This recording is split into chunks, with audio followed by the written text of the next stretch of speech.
হাফিজু আলাস সালাওয়াতি ওয়াস সালাতিল উস্তা ওয়াকুমু লিল্লাহি কানিতিন। অর্থ, তোমরা সব সালাতের প্রতি যত্নবান হও এবং মধ্যম সালাতের প্রতিও বিশেষভাবে আর আল্লাহর সামনে একান্তভাবে দণ্ডায়মান হও।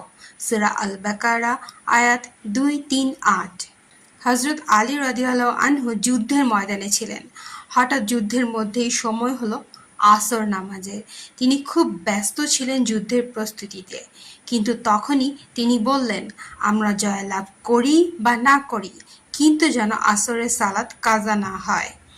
এমনভাবে তিনি সালাতের গুরুত্ব দিতেন যেন জীবনের সবচেয়ে গুরুত্বপূর্ণ বিষয়ও অপেক্ষাকৃত হালকা মনে হতো।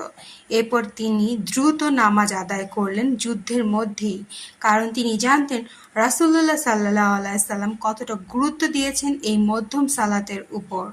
আসর সালাতকে মধ্যম সালাত বলা হয়েছে বহু তাফসীরকারীর মতে, কেননা এটি দিনের গুরুত্বপূর্ণ একটি সময়ে পড়ে, যখন দুনিয়ার ব্যস্ততা চরমে থাকে। সেই সময় আল্লাহর ডাকে সাড়া দেওয়া হলো প্রকৃত ঈমানদারের পরিচয়। রাসূলুল্লাহ সাল্লাল্লাহু আলাইহি সাল্লাম নিজেও বলেছেন, যে ব্যক্তি আসরের সালাত ছেড়ে দেয় তার আমল ধ্বংস হয়ে যায়। বুখারী হাদিস 553। বন্ধুরা, সালাত শুধু ইবাদত নয়, এটা আমাদের জীবনের রক্ষা কবচ।